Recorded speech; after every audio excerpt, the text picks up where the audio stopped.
La silla de terciopelo rojo estaba vacía. El inmenso salón principal del centro de convenciones en el corazón de Chicago brillaba bajo la luz fría de enormes candelabros de cristal. Cientos de personas vestidas con trajes de diseñador y vestidos de seda conversaban en voz baja, haciendo tintinear sus copas de champán importado. Pero mis ojos, cansados y rodeados de arrugas profundas, solo podían mirar esa silla vacía en la primera fila. Había una pequeña tarjeta blanca de cartulina gruesa, descansando sobre el asiento. El nombre de mi hijo, Mateo, estaba escrito en letras doradas y elegantes. Esa tarjeta perfectamente impresa era lo único elegante que quedaba de nuestra relación. Llevaba puesto un traje negro que me quedaba un poco grande en los hombros. Mis manos descansaban sobre mis rodillas, y aunque las había lavado con un cepillo de cerdas duras durante casi una hora, las cicatrices y las sombras oscuras del aceite de motor nunca desaparecían. Son las manos de un hombre que ha pasado 40 años reparando maquinaria pesada en la planta de sistemas industriales de acero. 40 años, respirando polvo de metal, sudando frente a hornos ardientes que derretían el aire, y doblando la espalda para que mi familia pudiera caminar derecha en este país. Esta noche era mi ceremonia de jubilación. La empresa había organizado esta gran gala corporativa para honrar mi lealtad. O eso decían los jóvenes directivos en sus invitaciones formales. Pero el único honor que yo esperaba esta noche, la única medalla que realmente me importaba, era ver a mi hijo sentado frente a mí. Quería que viera que todo el sudor de mi vida, todas las madrugadas caminando bajo la nieve helada de Chicago, habían valido la pena. En lugar de eso, estaba mirando un asiento vacío que me gritaba en silencio. El dolor en mi pecho no era nuevo, ni era agudo, era un dolor sordo, un peso de plomo que se había instalado en mi alma desde hacía muchos años. Comenzó poco a poco, como el óxido silencioso que devora el acero si no le prestas atención. Mateo no siempre fue este hombre distante, este extraño que prefiere un hotel de lujo antes que acompañar a su viejo padre en la noche más importante de su vida. Hubo un tiempo en que éramos inseparables. Crecimos juntos en una pequeña casa de ladrillo rojo en el sur de Chicago, un barrio de trabajadores donde el aire siempre olía a humo de fábrica y a escape de camiones. Su madre, mi amada Carmen, era el centro absoluto de nuestro universo. Carmen era una mujer que podía hacer que un plato de frijoles y tortillas de maíz se sintiera como un banquete de reyes. Ella cosía parches invisibles en las rodillas de los pantalones de Mateo para que la ropa durara un poco más, escondiendo nuestra pobreza con una dignidad inquebrantable. Manejaba un viejo auto oxidado que tosía y temblaba cada vez que arrancaba el motor. Lo hacía solo para no gastar un solo centavo del dinero que estábamos guardando en secreto para la universidad de nuestro hijo. Todo lo que hacíamos en esa casa era para él. Queríamos que Mateo tuviera las oportunidades que a nosotros se nos negaron cuando llegamos a este país con los bolsillos vacíos. Queríamos que sus manos estuvieran siempre limpias, que trabajara en una oficina con aire acondicionado, que nunca tuviera que tragar el polvo negro de la fundición que me hacía toser por las noches. Y lo logramos. Mateo fue a una universidad prestigiosa. Se graduó con los más altos honores y consiguió un puesto ejecutivo en una gran corporación en los suburbios ricos. Pero el precio de ese sueño americano fue mucho más alto de lo que jamás imaginamos. Carmen no vivió para ver a Mateo convertirse en un vicepresidente con un reloj caro en la muñeca. El cáncer de páncreas nos la arrebató rápido, sin piedad, dejándome solo en esa casa de ladrillo, con un silencio que me ensordecía cada madrugada. Recuerdo con claridad aterradora la última noche en el hospital.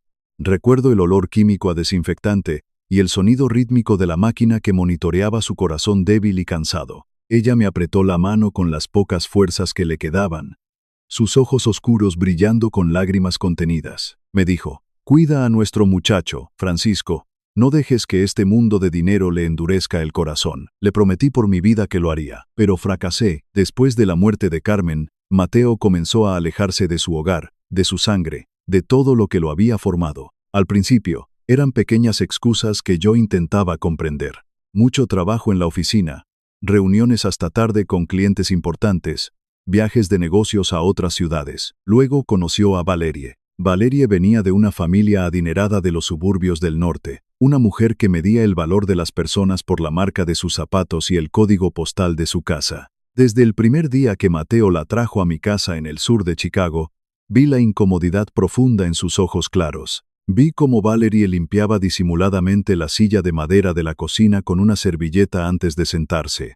Vi cómo miraba nuestros viejos muebles y las fotografías familiares con una mezcla de lástima y desprecio silencioso. Mateo, cegado por el brillo de ese nuevo mundo de estatus, comenzó a sentir vergüenza de sus propias raíces. Las cenas de los domingos, que antes eran sagradas para nosotros, se convirtieron en visitas rápidas de 15 minutos una vez al mes. Luego, esas visitas tensas se transformaron en llamadas telefónicas apresuradas mientras él conducía hacia su club de campo. Y finalmente, las llamadas se redujeron a mensajes de texto fríos en los días festivos.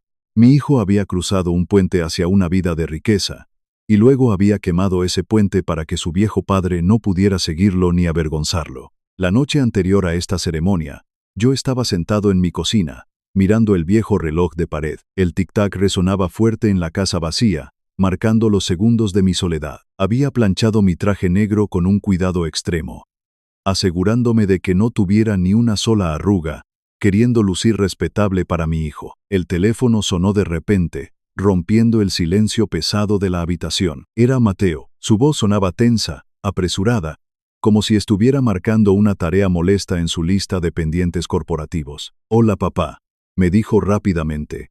«Escucha, sobre lo de mañana en la noche». Sentí un nudo de hielo en el estómago antes de que siquiera terminara la frase.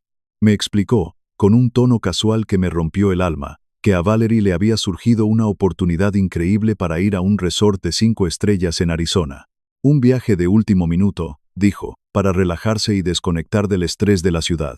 De fondo, a través de la línea, podía escuchar la voz aguda de Valerie quejándose de que no encontraba su sombrero de diseñador para el sol. Mateo suspiró al otro lado de la línea y dijo, «Es solo una cena de la empresa, papá. Seguro que habrá mucha gente, y ni siquiera notarás que no estamos ahí. Te prometo que te llevaremos a almorzar a un buen restaurante cuando regresemos», dijo, tratando de aliviar su propia culpa con promesas vacías. Yo sostuve el teléfono contra mi oreja, cerrando los ojos con tanta fuerza que vi luces blancas. No le grité, no le reclamé por las décadas de sudor, por los turnos dobles en la fábrica, por el dinero que su madre y yo dejamos de comer para pagar sus libros. Un padre de mi generación no hace eso. Nosotros tragamos el dolor en silencio, porque el sacrificio no exige aplausos. Solo tomé aire lentamente y le dije, «Está bien, mijo, no te preocupes por mí, diviértanse mucho y cuídense en el viaje». Colgué el teléfono y me quedé mirando la mesa vacía de la cocina durante horas. El silencio de la casa nunca había sido tan aplastante, tan definitivo, pero yo no podía ir a esa ceremonia solo. No podía sentarme en esa primera fila bajo las luces brillantes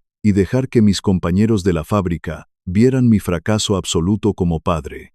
Así que tomé el teléfono de nuevo, con las manos temblando levemente, y marqué un número que me sabía de memoria. El número de Leandro. Leandro no lleva mi sangre, pero conoce mi alma y mi historia mejor que mi propio hijo. Él es el hijo de Roberto, mi mejor amigo, mi hermano de la fábrica, el hombre con el que compartí la mitad de mi vida. Roberto y yo empezamos a trabajar en la planta de acero el mismo día, hace 40 años. Éramos dos jóvenes llenos de miedo y esperanza, enfrentándonos a las bestias de metal que escupían fuego y humo negro. Hace 30 años, hubo un accidente terrible en el sector de calderas de alta presión. Una tubería de vapor industrial estalló justo cuando yo estaba revisando una válvula de seguridad defectuosa. La fuerza brutal de la explosión me arrojó contra una pared de ladrillos, dejándome aturdido, sordo y rodeado de una nube de vapor hirviendo que quemaba los pulmones con cada respiración. Yo no podía moverme, mis piernas no respondían. El calor era insoportable,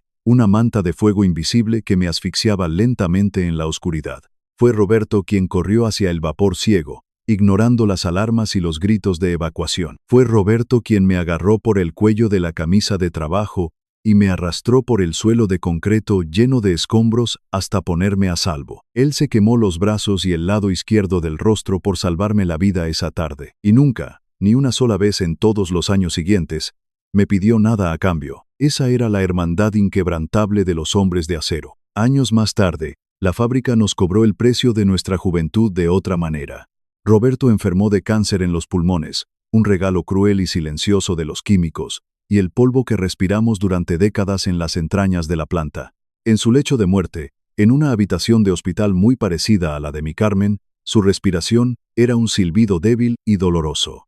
Me tomó de la mano con la misma fuerza desesperada con la que me había salvado la vida en la caldera. Me pidió, con lágrimas en los ojos, que cuidara de su muchacho, que no dejara que Leandro se perdiera en este mundo difícil y egoísta. Le juré por mi propia vida que Leandro nunca estaría solo mientras yo respirara. Y he cumplido esa promesa cada día desde que enterramos a mi hermano. Leandro creció para ser un hombre de honor. Un hombre que entiende el peso de la palabra dada. No es un ejecutivo millonario como Mateo. No usa relojes caros, ni juega al golf en clubes privados. Es un maestro de escuela pública. Enseña robótica y taller a los niños de nuestro viejo barrio, intentando darles un futuro lejos de las calles. Maneja una camioneta desgastada que él mismo repara y vive al día con su salario de profesor. Pero tiene un corazón de oro puro. Cuando le llamé anoche, con la voz quebrada por el rechazo de mi propio hijo, y le dije que tenía un asiento libre para la gala, no dudó ni un solo segundo. No me preguntó si la comida sería buena. No me preguntó cuánto duraría el evento ni si sería aburrido. Solo dijo: «Ahí estaré, tío Francisco.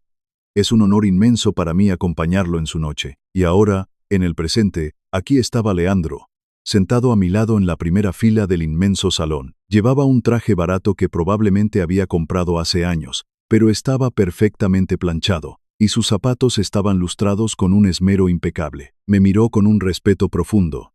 El tipo de respeto sagrado que Mateo había olvidado hace mucho tiempo entre sus reuniones corporativas. A nuestra izquierda, la silla con el nombre de Mateo seguía vacía, como un fantasma cruel burlándose de mi fracaso. Las luces del salón principal comenzaron a atenuarse lentamente, indicando el inicio del evento. El murmullo elegante de la multitud se apagó, dejando un silencio expectante en el aire acondicionado.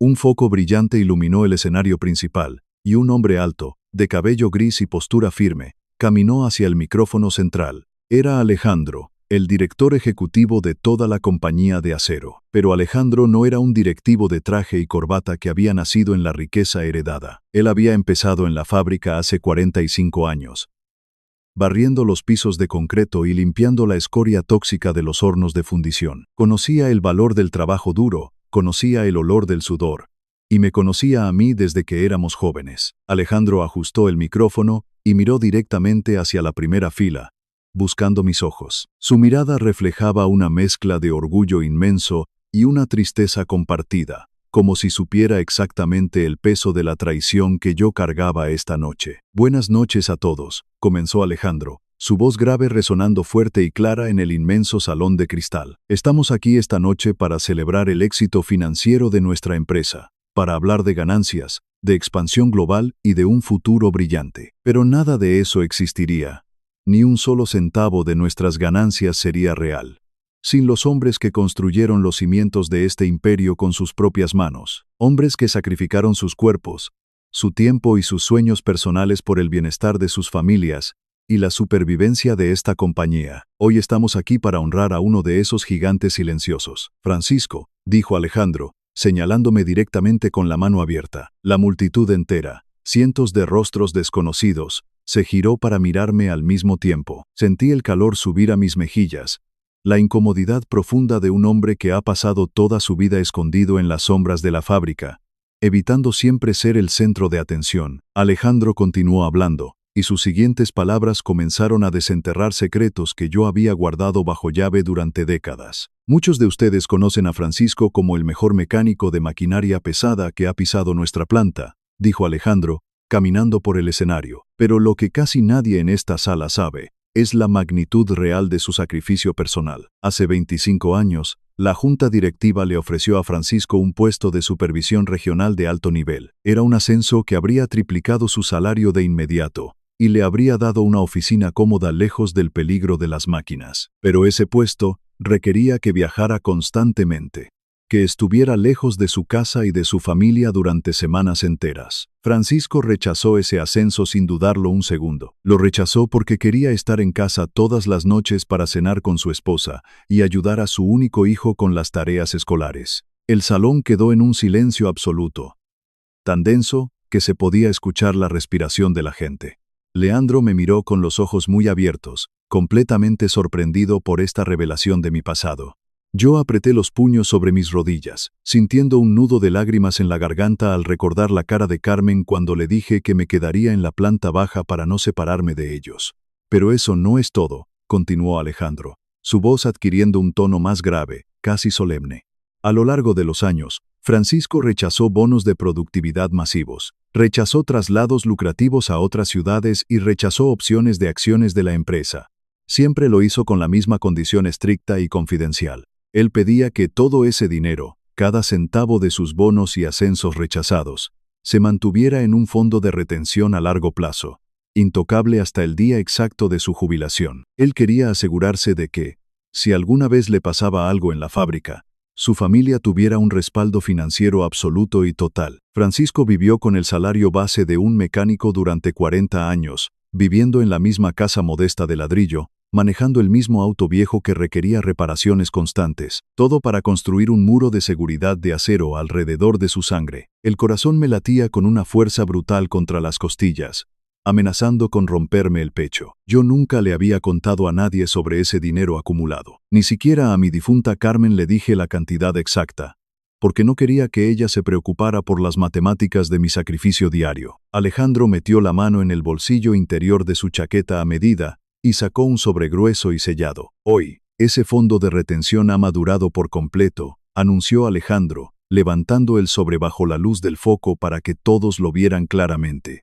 Con los intereses acumulados durante décadas y la igualación corporativa que la empresa ha decidido otorgar en honor a su lealtad inquebrantable, el fondo de gratitud y legado de Francisco asciende a una cantidad asombrosa. $800,000. Un murmullo de asombro colectivo. Casi un grito ahogado. Recorrió el inmenso salón de convenciones. La gente jadeaba, susurrando entre ellos en estado de shock, mirando al viejo mecánico de traje barato y manos manchadas de grasa que de repente valía una fortuna. Leandro se llevó una mano temblorosa a la boca, con los ojos llenos de lágrimas, comprendiendo de golpe la magnitud de mi vida secreta. Alejandro sonrió levemente, pero su mirada se volvió afilada, casi desafiante, mientras miraba hacia nuestra fila. Francisco me pidió esta misma mañana que este fondo masivo no fuera entregado a él directamente, dijo Alejandro, acercándose al borde del escenario. Me pidió, con documentos legales firmados, que el cheque fuera emitido a nombre de la persona que lo acompañara esta noche en la primera fila. La persona que demostrara con sus acciones que la lealtad, el respeto y la familia no son solo palabras vacías que se descartan por conveniencia. Alejandro miró fijamente la silla vacía con el nombre de Mateo, dejando que el silencio castigara esa ausencia, y luego miró directamente a Leandro. «Leandro, muchacho», dijo Alejandro por el micrófono, su voz resonando con autoridad. «Por favor, sube al escenario». El salón entero estalló en aplausos ensordecedores, una ola de sonido que hizo vibrar el suelo bajo mis pies. Leandro estaba paralizado en su asiento, temblando incontrolablemente, con lágrimas gruesas rodando por sus mejillas, mientras yo le ponía una mano firme en el hombro y asentía lentamente, dándole permiso para aceptar su destino. Mientras Leandro se ponía de pie y caminaba hacia el escenario bajo las luces brillantes, miré hacia una de las cámaras de televisión profesionales que transmitía el evento en vivo para las redes globales de la empresa. Sabía perfectamente que, a miles de kilómetros de distancia, en la habitación de un lujoso resort de 5 estrellas en Arizona, Mateo y Valeria estaban mirando sus teléfonos. Sabía que estaban viendo la transmisión, y sabía que estaban viendo exactamente lo que acababan de perder para siempre. El salón entero estalló en aplausos ensordecedores, una ola de sonido que hizo vibrar el suelo bajo mis pies. Leandro estaba paralizado en su asiento, temblando incontrolablemente, con lágrimas gruesas rodando por sus mejillas mientras yo le ponía una mano firme en el hombro y asentía lentamente, dándole permiso para aceptar su destino. Mientras Leandro se ponía de pie y caminaba hacia el escenario bajo las luces brillantes, miré hacia una de las cámaras de televisión profesionales que transmitía el evento en vivo para las redes globales de la empresa. Sabía perfectamente que, a miles de kilómetros de distancia, en la habitación de un lujoso resort de 5 estrellas en Arizona, Mateo y Valerie estaban mirando sus teléfonos. Sabía que estaban viendo la transmisión, y sabía que estaban viendo exactamente lo que acababan de perder para siempre. El sonido de los aplausos parecía no tener fin, una tormenta de ruido que me envolvía por completo. Pero en mi mente, todo estaba extrañamente silencioso. Alejandro, El director de la compañía recibió a Leandro en el centro del escenario con un abrazo fuerte, un abrazo de hombres que conocen el peso del trabajo duro y el valor de la lealtad. Le entregó el sobre grueso, el documento legal que transfería los $800,000 de mi sangre y mi sudor a las manos de este joven maestro de escuela. Leandro apenas podía sostener el papel. Sus manos temblaban tanto que el sobre parecía vibrar bajo la luz de los reflectores. Se acercó al micrófono. Bajó la cabeza por un momento para tomar aire. Y cuando miró hacia la multitud, sus ojos estaban llenos de una gratitud tan profunda que me rompió el corazón. No dijo mucho, porque los hombres como nosotros no necesitamos discursos largos para decir la verdad. Leandro miró directamente hacia donde yo estaba sentado y dijo, con la voz quebrada, mi padre murió tosiendo el polvo de esta misma fábrica. Pero antes de cerrar los ojos, me dijo que el tío Francisco nunca me dejaría caer. El salón quedó en un silencio absoluto, un respeto sagrado que rara vez se ve en estos eventos corporativos llenos de superficialidad. Leandro continuó, diciendo que este dinero no era un regalo, sino un testamento sagrado de lo que significa ser un hombre de verdad. Un hombre que pone a su familia por encima de su propia comodidad. Dijo que usaría cada centavo para honrar ese sacrificio, para construir algo que perdurara mucho más allá de nuestras vidas.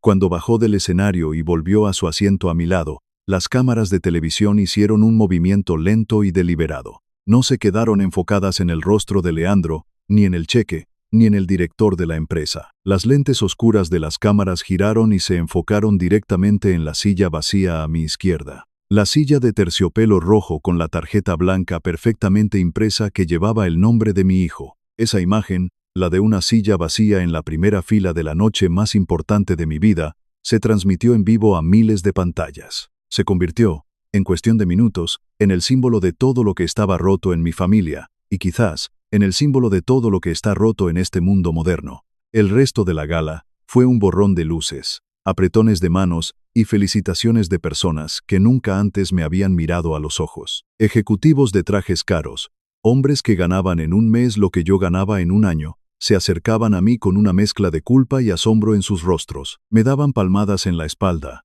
me decían que mi historia era inspiradora, que yo era el verdadero motor de la compañía, pero yo no sentía orgullo, ni sentía alegría por la atención. Solo sentía un cansancio inmenso, un peso en los huesos que me recordaba que ya tenía 70 años y que mi casa estaba vacía. Leandro me sacó de allí en cuanto pudo, entendiendo sin que yo tuviera que decirle una sola palabra que el aire de ese salón me estaba asfixiando. Caminamos juntos hacia el estacionamiento subterráneo, dejando atrás el brillo de los candelabros y el olor a champán caro. Nos subimos a su vieja camioneta, un vehículo que tosía y rechinaba al arrancar, muy parecido al viejo auto que mi difunta Carmen solía manejar. El viaje de regreso hacia el sur de Chicago fue silencioso.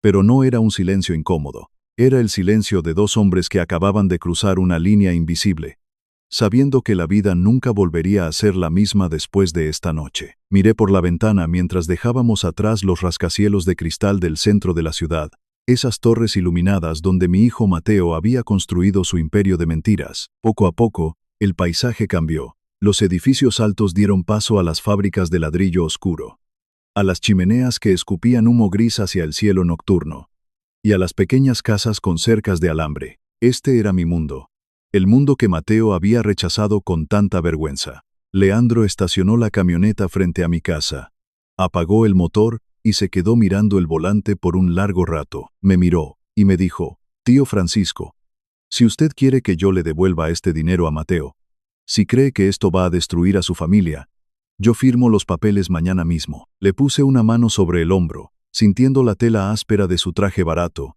y negué con la cabeza lentamente. Le dije que ese dinero ya no me pertenecía, que era el fruto de mi sacrificio, y que yo había decidido sembrarlo en una tierra que supiera valorarlo. Le pedí que se fuera a casa, que abrazara a su esposa y que durmiera tranquilo, porque él era un buen hombre y se merecía cada bendición que la vida le diera. Me bajé de la camioneta y caminé por el pequeño sendero de cemento agrietado hacia la puerta de mi casa. El viejo árbol de arce que Carmen y yo plantamos hace 30 años se mecía suavemente con el viento helado de la madrugada. Metí la llave en la cerradura, empujé la puerta de madera pesada y entré en la oscuridad de mi sala. El olor a cera para muebles y a café viejo me recibió como un abrazo familiar.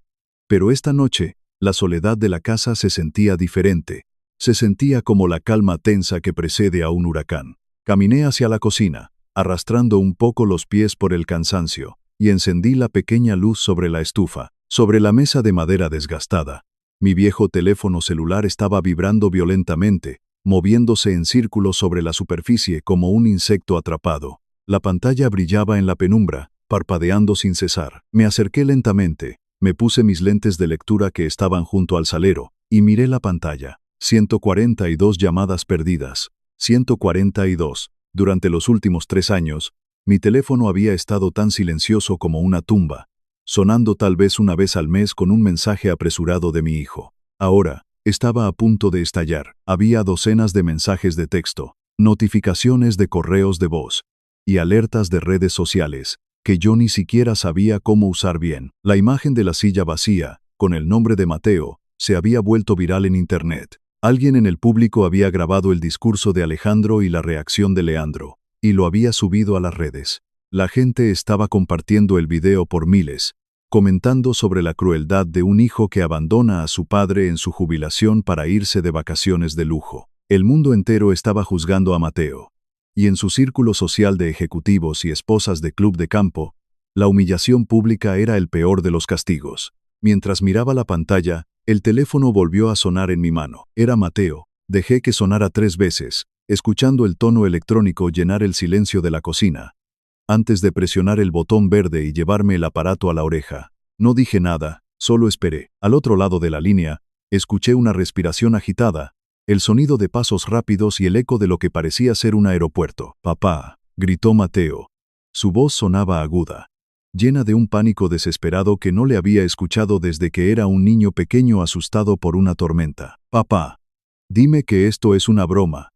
Dime que lo que acabo de ver en las noticias de la empresa es un error del departamento de finanzas». Su voz temblaba, no por el dolor de haberme lastimado, sino por el terror absoluto de haber perdido una fortuna. Me preguntó cómo era posible que yo tuviera $800,000 escondidos, cómo era posible que yo le hubiera entregado el patrimonio de nuestra familia a un extraño. Antes de que yo pudiera responder una sola palabra, escuché un forcejeo en la línea y la voz aguda y venenosa de Valerie tomó el control. «Francisco», me gritó ella, perdiendo por completo esa falsa elegancia que siempre intentaba proyectar. Me acusó de ser un viejo manipulador, de haber planeado esta humillación pública a propósito para destruir la reputación de su esposo en la empresa. Gritó que yo no tenía derecho a regalar el dinero que le correspondía a Mateo por derecho de sangre, que yo los había avergonzado frente a todos sus amigos del club. Escuché sus gritos llenos de veneno. Escuché la avaricia pura destilando de cada una de sus palabras, y sentí una paz extraña y fría descender sobre mí. No me enojé. No le levanté la voz, porque el acero frío no reacciona al fuego débil. Solo tomé aire lentamente y hablé con la voz más calmada y profunda que pude encontrar en mi pecho. Le dije a Valerie que el dinero era mío, ganado con 40 años de tragar humo y quemarme las manos, y que yo decidía a quién se lo daba. Le dije a Mateo, que sabía que estaba escuchando de fondo, que el vuelo desde Arizona duraba 4 horas, y que si quería respuestas, sabía dónde encontrar mi puerta. Luego, colgué el teléfono. Lo apagué por completo y lo dejé sobre la mesa. Fui a mi habitación, me quité el traje negro con cuidado, lo colgué en el armario junto a los vestidos antiguos de Carmen, y me senté en mi sillón reclinable en la sala a esperar. No encendí la televisión. No puse música. Solo me quedé en la oscuridad, escuchando el tic-tac del viejo reloj de pared, esperando la tormenta. Fueron casi 5 horas de silencio absoluto. Eran las 3 de la mañana cuando escuché el rugido del motor de un auto europeo de lujo rompiendo la tranquilidad de mi calle. El auto frenó bruscamente frente a mi casa. Las llantas rechinaron contra el asfalto frío, y 2 puertas se abrieron y se cerraron con violencia. Escuché los pasos rápidos y pesados subiendo por los escalones de madera de mi porche. No tocaron el timbre. Golpearon la puerta con los puños cerrados, como si estuvieran intentando derribarla. Me levanté despacio, sintiendo el dolor en mis rodillas cansadas. Caminé hacia la entrada y giré la cerradura. Al abrir la puerta, la luz amarilla del poste de la calle iluminó los rostros de mi hijo y su esposa. Se veían terribles, despojados de todo su glamour habitual. Mateo tenía la camisa arrugada, el cabello despeinado y los ojos inyectados en sangre por la falta de sueño y la furia. Valerie todavía llevaba ropa de resort, una blusa de seda ligera que no la protegía del viento helado de Chicago, y temblaba de frío y de rabia. Entraron empujando la puerta, sin pedir permiso, trayendo consigo el aire helado de la calle hacia el calor de mi hogar. Valerie comenzó a gritar de inmediato, caminando de un lado a otro por mi pequeña sala, señalando los muebles viejos con desprecio. Dijo que yo estaba loco, que iba a llamar a sus abogados de la familia para anular la transferencia del dinero, alegando que yo no estaba en mis cabales. Dijo que era una atrocidad que yo hubiera vivido en esta posilga, fingiendo ser un pobre mecánico, mientras escondía una fortuna en el banco. Mateo se quedó parado en el centro de la sala, mirándome con una mezcla de dolor y resentimiento profundo. Me preguntó, con la voz rota, por qué le había mentido toda su vida. Me preguntó por qué lo dejé crecer pensando que éramos pobres. ¿Por qué dejé que su madre muriera en un hospital público, si teníamos el dinero para pagar la mejor clínica privada del país? Esa última acusación fue como un cuchillo oxidado clavándose directamente en mi corazón. El dolor fue tan agudo que tuve que cerrar los ojos por un segundo para no perder el equilibrio. Respiré hondo. Miré a mi hijo a los ojos y le dije que se sentara en la silla del comedor. Mi voz sonó tan dura, tan llena de autoridad antigua, que Mateo obedeció de inmediato, cayendo pesadamente sobre la silla de madera. Valerie intentó interrumpir, pero levanté una mano con tanta fuerza y firmeza, que ella se cayó de golpe, retrocediendo un paso. Caminé lentamente hacia el pasillo oscuro. Abrí la puerta del armario de los abrigos y me arrodillé en el suelo. Allí, escondidas detrás de unas botas viejas, había 3 cajas de cartón grueso, cubiertas por una fina capa de polvo acumulado durante años. Las tomé una por una, sintiendo el peso de mi vida entera en mis manos, y las llevé a la mesa del comedor, poniéndolas justo frente a Mateo. Le dije que quería respuestas, y que las respuestas estaban adentro. Le ordené que abriera la primera caja. Mateo me miró con confusión. Sus manos temblaban levemente mientras levantaba la tapa de cartón desgastado. Adentro, ordenados por fechas y atados con pequeños hilos de algodón, estaban todos los recibos de su vida. Mateo sacó el primer fajo de papeles y los miró bajo la luz amarilla de la lámpara del techo. Eran los recibos de pago de su prestigiosa universidad privada. Mateo frunció el ceño y dijo que él había estudiado con una beca académica completa, que la universidad había pagado todo. Le dije que leyera la letra pequeña en la parte inferior de los recibos. Sus ojos recorrieron el papel amarillento, y vi el momento exacto en que la sangre abandonó su rostro. La beca solo cubría el 40% de la matrícula. El resto, los miles y miles de dólares que costaba mantenerlo en esa escuela de ricos, los habíamos pagado su madre y yo. Le expliqué que cada vez que él pensaba que la universidad le estaba dando un subsidio para sus libros caros de economía, en realidad era Carmen cosiendo ropa ajena hasta las 2 de la mañana. Le expliqué que cada vez que él recibía un cheque de la escuela para sus gastos de comida, era yo haciendo turnos dobles en los hornos de fundición, respirando veneno para que él pudiera comer en la cafetería con sus amigos ricos. Mateo dejó caer los papeles sobre la mesa como si le quemaran las manos. Su respiración se volvió errática. Le ordené que abriera la segunda caja. Lo hizo más despacio esta vez, con un miedo visible en sus ojos. De la segunda caja sacó un grueso fajo de documentos legales del banco, sellados y firmados por un notario público. Eran los papeles de una segunda hipoteca sobre esta misma casa de ladrillo. Mateo leyó la fecha de los documentos, y su rostro se contorsionó en una mueca de horror absoluto. Era el mismo mes y el mismo año en que él y Valerie se habían casado y habían comprado su primer condominio de lujo en el centro de la ciudad. Mateo me miró, con los ojos llenos de lágrimas, y balbuceó que ese dinero había sido un bono de contratación de su primera empresa. Negué con la cabeza lentamente, y le dije la verdad que había ocultado durante 15 años. Le dije que su empresa nunca le dio ese bono. Le dije que Valerie le había exigido un apartamento que él no podía pagar, y que él estaba a punto de perder a la mujer que amaba porque no tenía el dinero para el pago inicial. Le recordé que él vino a esta misma cocina, llorando de frustración, diciendo que era un fracaso. Así que al día siguiente, fui al banco, puse en riesgo el único techo que tenía, y tomé una segunda hipoteca para darle ese dinero en secreto a través de un abogado, haciéndolo pasar por un bono corporativo. Valerie, que estaba escuchando todo desde la esquina de la sala, se puso pálida como un fantasma. Se dio cuenta de que los cimientos de su vida perfecta, El apartamento del que tanto presumía con sus amigas había sido comprado con la sangre y el riesgo de un viejo mecánico al que ella despreciaba.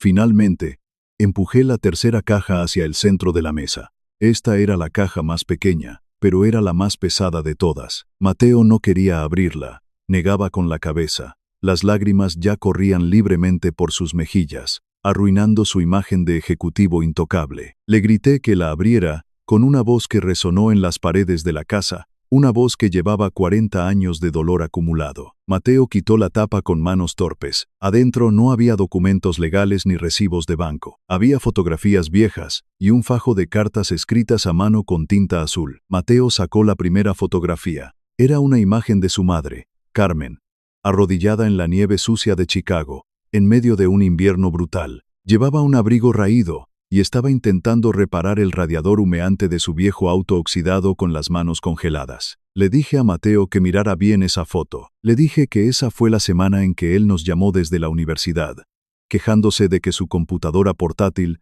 se había roto y que no podía hacer sus trabajos finales. Le dije que teníamos el dinero ahorrado para comprarle a Carmen un auto usado decente, un auto que tuviera calefacción para que no sufriera en el invierno.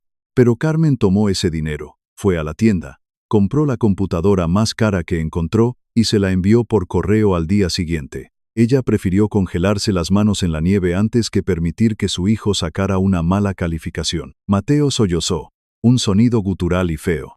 Un sonido de dolor puro que le desgarró la garganta. Luego, tomó las cartas. Eran las cartas que Carmen me escribía cuando yo tenía que quedarme a dormir en la fábrica durante las tormentas de nieve para no perder el turno de la mañana. Mateo leyó la primera carta en voz alta, su voz tropezando con cada palabra. Mi amado Francisco, leía Mateo, hoy me duele mucho el estómago, pero no voy a ir al médico. Si voy al médico, me van a cobrar por los exámenes, y necesitamos ese dinero para el traje de graduación de nuestro muchacho. No te preocupes por mí, viejo mío, el dolor pasará.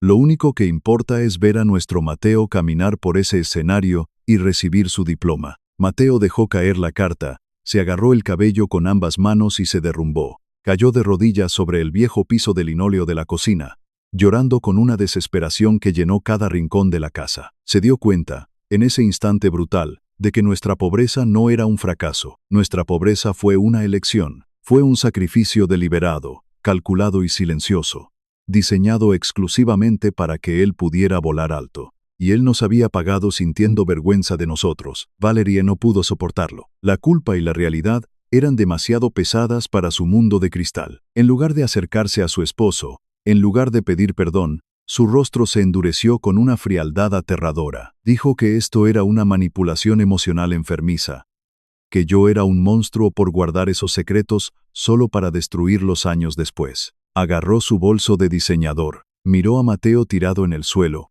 y le dijo que si no se levantaba y salía por esa puerta en ese mismo instante, su matrimonio se había terminado. Mateo levantó la cabeza lentamente, con el rostro empapado en lágrimas y los ojos rojos. Miró a Valerie, realmente la miró, quizás por primera vez en su vida, viendo el vacío absoluto en su alma. Con una voz ronca y apenas audible, Mateo le dijo, «Vete». Valerie soltó una risa amarga, giró sobre sus tacones, y salió de la casa dando un portazo que hizo temblar los cristales de las ventanas.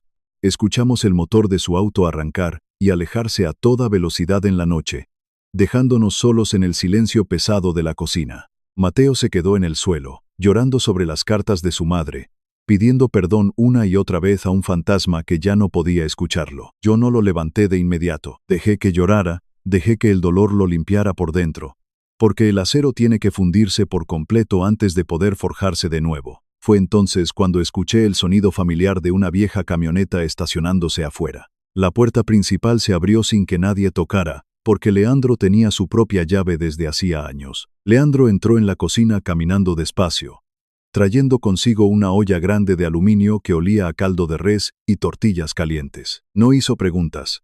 No miró a Mateo con superioridad ni con lástima. Simplemente caminó hacia la estufa, encendió el fuego bajo la olla y fue directamente a la alacena correcta para sacar 3 platos hondos. Él sabía exactamente dónde estaba todo en mi casa. Conocía mis costumbres mejor que mi propia sangre. Leandro sirvió el caldo caliente, puso un plato frente a mí, y luego caminó hacia donde Mateo seguía en el suelo. Leandro se arrodilló. Le puso una mano firme en el hombro a mi hijo, y le dijo con voz suave: «Levántate, hermano. El suelo está muy frío, y el tío Francisco necesita que comamos juntos». Mateo miró a Leandro, viendo en este maestro de escuela con traje barato al hombre que había ocupado su lugar.